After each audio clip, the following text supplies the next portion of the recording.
Most people think a horror story begins with a scream or a dark alley, but for me, it started with a vibration.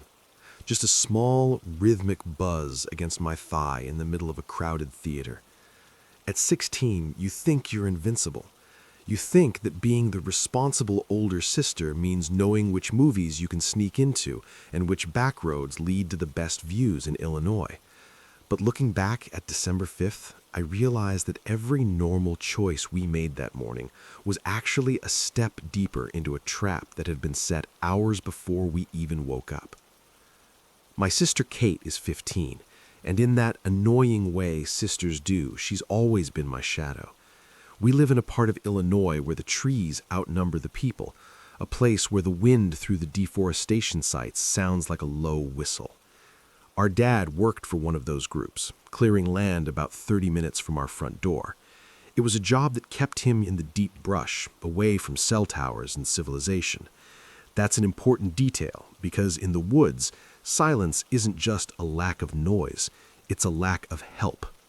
That morning, the air was that biting Midwestern cold that makes your lungs ache. But Kate and I were buzzing with excitement. We were heading to the movies to see Terrifier 3. Now, we knew the rules. The movie was rated for 18 and up, a blood-soaked slasher that most parents wouldn't want their kids anywhere near. But we were tall, we dressed older, and we had that teenage confidence that acts as a natural camouflage. We walked into that theater feeling like we'd pulled off a heist. We grabbed our popcorn, found our seats in the dark, and let the flickering blue light of the trailers wash over us. We thought we were the ones breaking the rules. We had no idea that someone else had already rewritten them for us. The movie was intense. It was one of those scenes where the music drops out, that high-tension silence where everyone in the audience holds their breath at once. And that's when it happened. My phone didn't just buzz, it shrieked. The vibration echoed off the plastic cup holders, sounding like a chainsaw in the quiet room. I felt the heat rise to my neck as dozens of heads turned toward me. You know that look, the collective annoyance of 100 strangers. Kate nudged me, whispering for me to kill it. I was so embarrassed I didn't even look at the screen. I just grabbed my bag, tripped over someone's boots in the dark, adding a nice bit of physical comedy to my humiliation, and scrambled out the exit, with Kate trailing behind me. Standing in the brightly lit lobby, my heart was still hammering from the embarrassment. I pulled the phone out of my pocket, ready to silence it and head back in.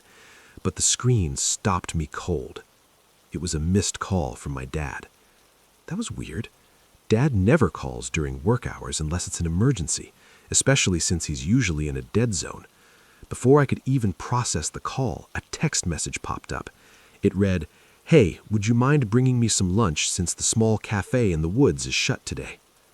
I showed the screen to Kate. We both stood there for a second, the muffled sounds of the movie playing behind the heavy theater doors. It seemed so mundane, so normal. But looking back, that's the most terrifying part of a predator's toolkit, the ability to mimic the people you trust. We didn't second-guess it. We didn't wonder why he called and then immediately texted. We just thought our dad was hungry and working a long shift in the cold. We walked out of that theater and into the freezing December air, unaware that the movie we had just left was nothing compared to the one we were about to live through. The drive back to the house was quiet. We packed a quick lunch, nothing fancy, just some sandwiches and a thermos, and I grabbed the keys to my car. I've always loved the drive to the deforestation sites. Most people find the deep woods of Illinois unsettling, especially in the winter when the trees look like skeletal fingers reaching for the sky. But to me, it was peaceful, large, secluded, and beautiful. There's a specific spot near my dad's site with a hill that rolls down towards a massive lake. It's the kind of place where you take photos for social media, the kind of place where you feel like you're the only person left on Earth. As we pulled onto the dirt path that led towards the water, the sun was already starting to dip. In December, the golden hour is more like a golden 10 minutes. The sky was turning a radiant, bruised orange, casting long, distorted shadows across the path. I parked the car and we stepped out. The silence was immediate. No birds, no wind, just the crunch of frozen leaves under our sneakers. I pulled out my phone to tell Dad we were here. I hit his contact and held the phone to my ear. Ring, ring, ring. Nothing. It went straight to voicemail.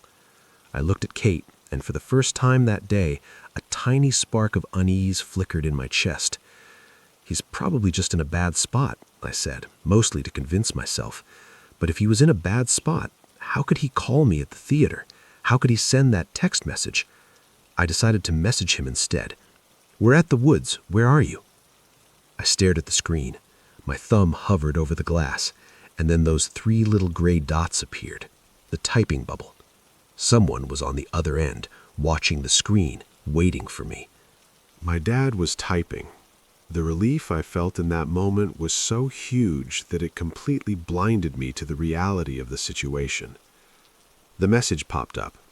Walk down the small hill and wait for me at the lake. Kate and I shared a look.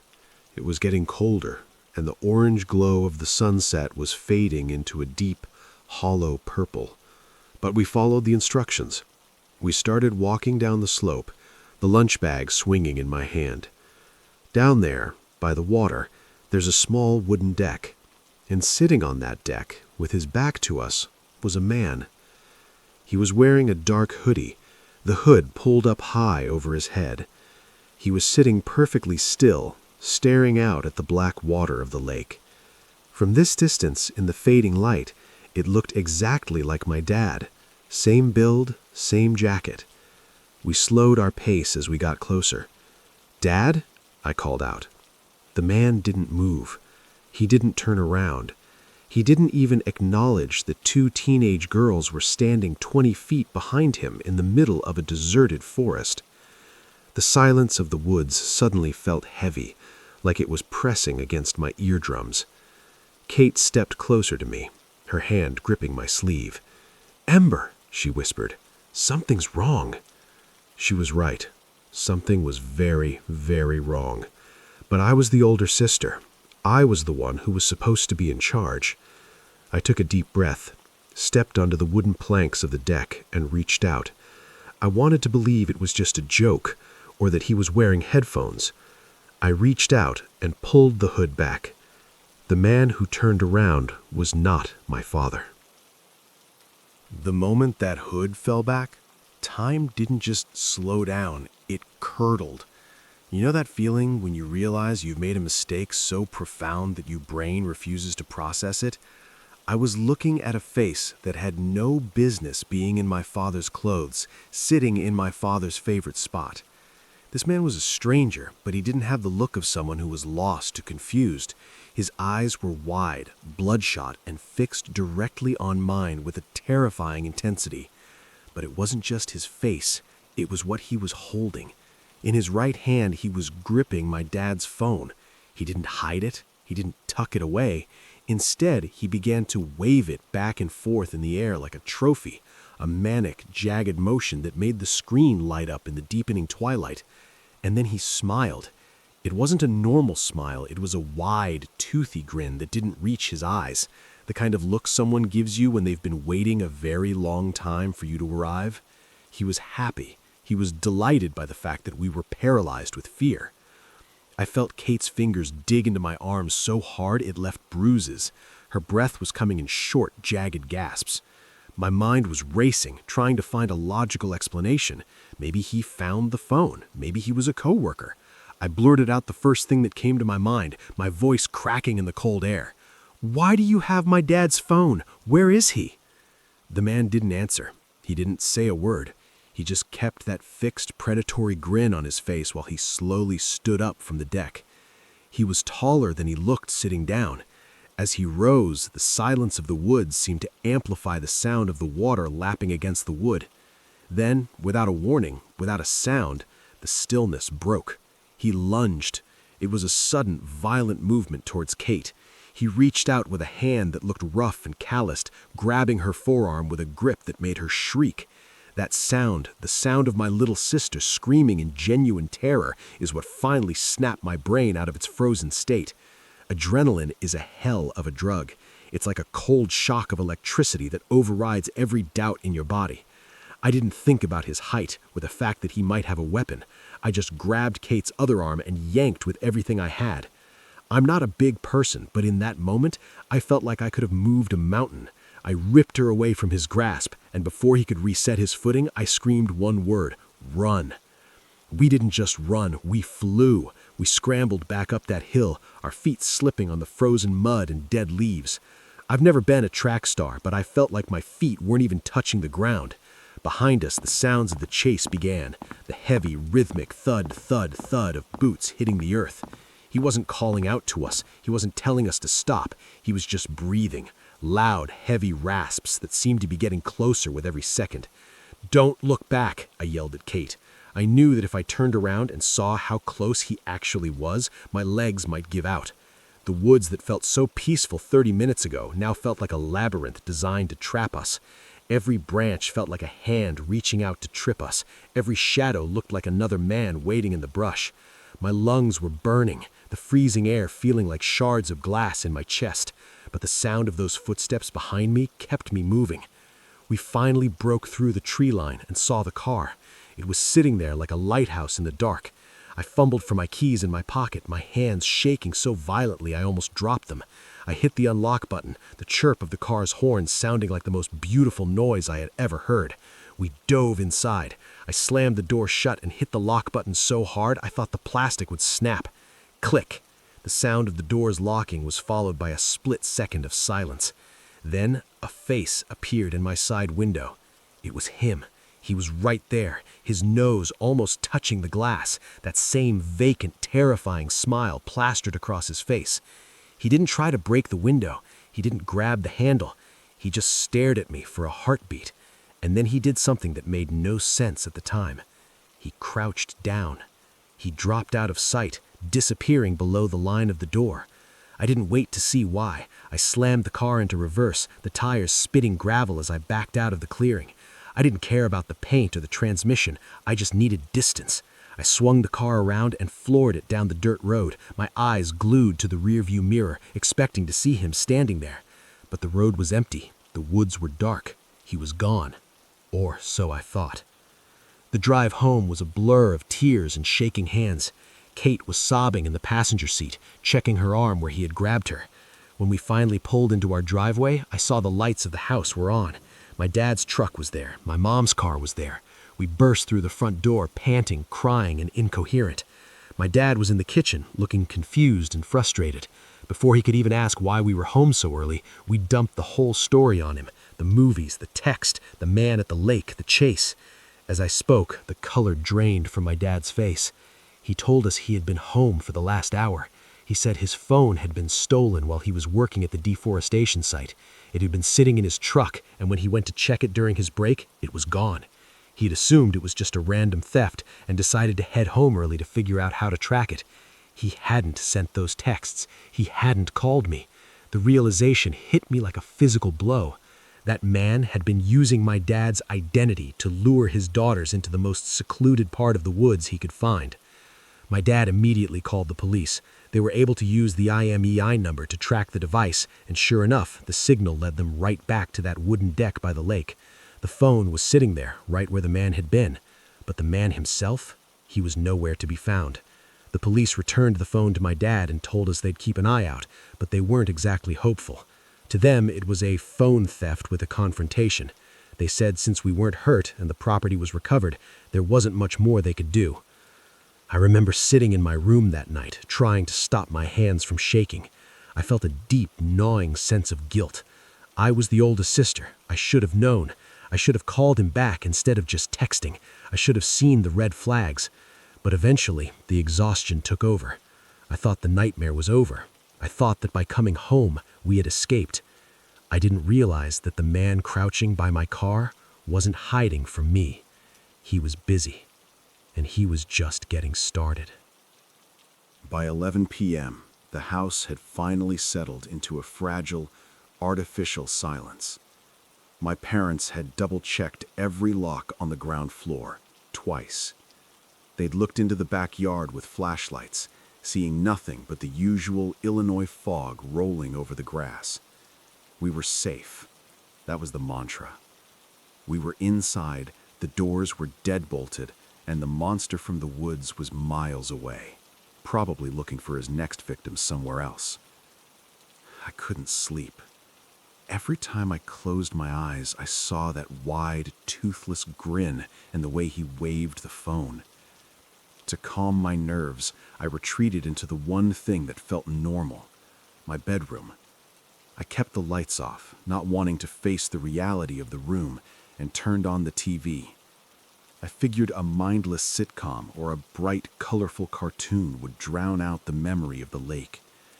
The blue glow of the screen filled the room, casting long, flickering shadows against my walls. It was my own little sanctuary. I was scrolling through my phone, checking social media, just to feel connected to a world where people didn't get chased by lunatics. And then, at exactly 1:04 a.m., a notification banner dropped down from the top of my screen. It was from an unknown number. My heart skipped a beat, but I told myself it was probably a spam bot or a wrong number. I tapped it. The message read, "I like that your house is lit only by your bedroom TV." I didn't breathe. I couldn't. The words didn't make sense, and then they made too much sense. I felt the blood drain from my face so fast I thought I might faint. My room was on the second floor. To see that my TV was the only light on, someone would have to be standing in the pitch-black yard looking directly up my window. I reached out with a trembling hand and hit the power button on the TV remote. The room plunged into total darkness. The silence that followed was heavy, suffocating. I sat perfectly still on the edge of my bed, my ears straining so hard they started to ring. And then I heard it. Rustle. Crunch. It was the unmistakable sound of footsteps in the dry, frozen mulch directly beneath my window. I crawled across the floor. I didn't want to stand up and show my silhouette, and reached for the edge of the blinds. My fingers were slick with cold sweat. I pulled back one single slat just a fraction of an inch and peeked through. The man was there. He wasn't at the lake. He wasn't miles away. He was standing on our lawn, bathed in the pale, sickly light of the moon. He was looking straight up at my window. He wasn't smiling anymore. He looked focused, methodical, and in his hands, he wasn't holding a phone. He was holding a long, dark shape that caught a glint of moonlight. A gun. I didn't even have time to scream before the world exploded. Crack! The sound was deafening. A sharp metallic snap that shattered the midnight quiet. A split second later, the window in front of me disintegrated. Shards of glass rained down like diamonds, slicing into my carpet and catching in my hair. I threw myself backward, screaming at the top of my lungs. "Get down! He has a gun!" My door burst open. My dad was there in seconds, followed by my mom and a terrified Kate. They didn't even ask what happened. The shattered window and the smell of gunpowder in the air told the story. My dad tackled me to the floor, shielding my body with his own. "Stay down! Get in the hallway!" he hissed. We crawled out of the room, huddled together in the narrow corridor where there were no windows. My mom was sobbing, her hands over her ears, while Kate was already on the phone with 911, her voice shaking so much the operator had to keep asking her to repeat our address. Then came the second sound. Smash. It came from downstairs. The kitchen. The sound of a heavy object, maybe a brick or the butt of the gun, shattering the sliding glass door. He was inside. The realization was a physical weight on my chest. We were trapped on the second floor, and the man who had been playing with us like toys all day was now in our kitchen. We locked the bedroom door we were huddled in, the four of us pressed against the far wall, staring at the wood of the door as if we could see through it. We heard the floorboards groan downstairs. Slow, deliberate steps. He wasn't rushing. He knew we had nowhere to go. My dad whispered, his eyes wild as he looked around for anything to use as a weapon. He grabbed a heavy metal floor lamp, his knuckles white. We waited. Every second felt like an hour. We expected the door to splinter. We expected a gunshot through the wood. But then, we heard the sirens. The low, distant wail grew into a screaming roar as blue and red lights began to dance across the walls of the hallway. The footsteps downstairs stopped. We heard the sound of the back door swinging open, hitting the siding of the house with a dull thud. By the time the police kicked in our front door and cleared the house, he was gone. Again. They searched every closet, the basement, the attic. Nothing. Just a shattered kitchen door and a bullet hole in my bedroom wall that sat exactly where my head had been 3 minutes earlier. One of the officers, a veteran who looked like he'd seen it all, stayed behind to talk to us while the forensics team looked at the glass. He looked at me, then at my dad, and then he walked outside to my car, which was still parked in the driveway from our narrow escape earlier that day. He walked around the vehicle, shining a high-powered tactical light at the wheel wells. After a moment, he reached up into the gap between the tire and the frame. He pulled something out. It was a small, black, circular device. An AirTag. "This is how he found you," the officer said, his voice grim. "He didn't follow your car. He followed your signal." The memory of the lake flashed back into my mind.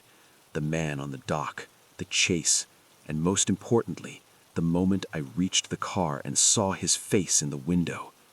He hadn't been hiding when he crouched down. He was reaching under my tire. While I was fumbling with my keys, paralyzed by fear, he was calmly installing a GPS tracker on my car. He knew exactly where we lived before I put the car in drive. He let us go on purpose. He didn't want us at the lake.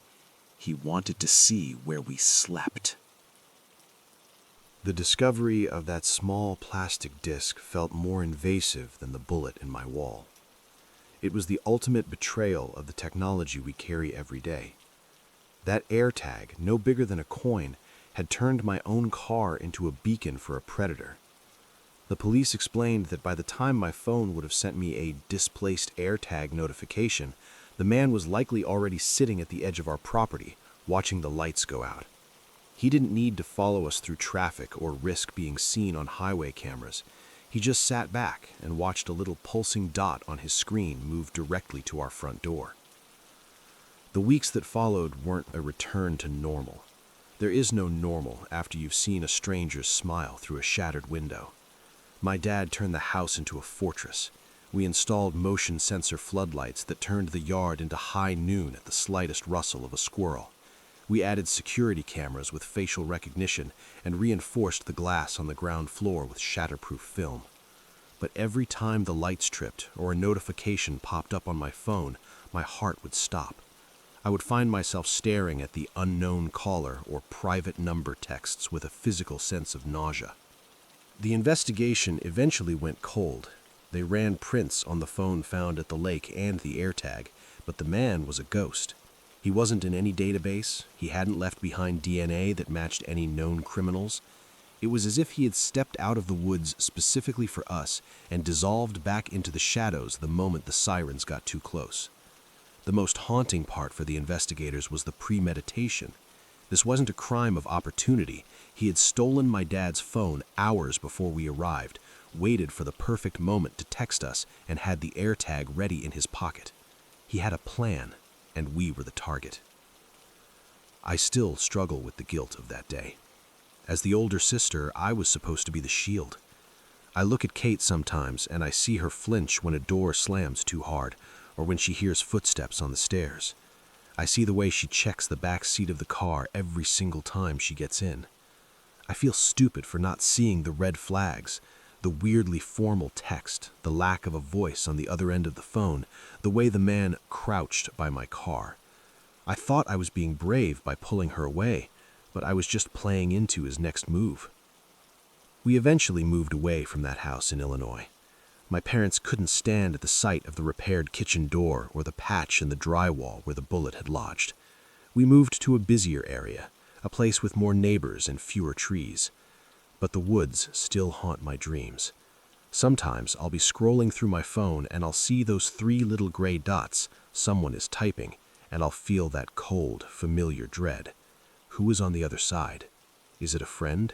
Or is it someone who knows exactly where I am?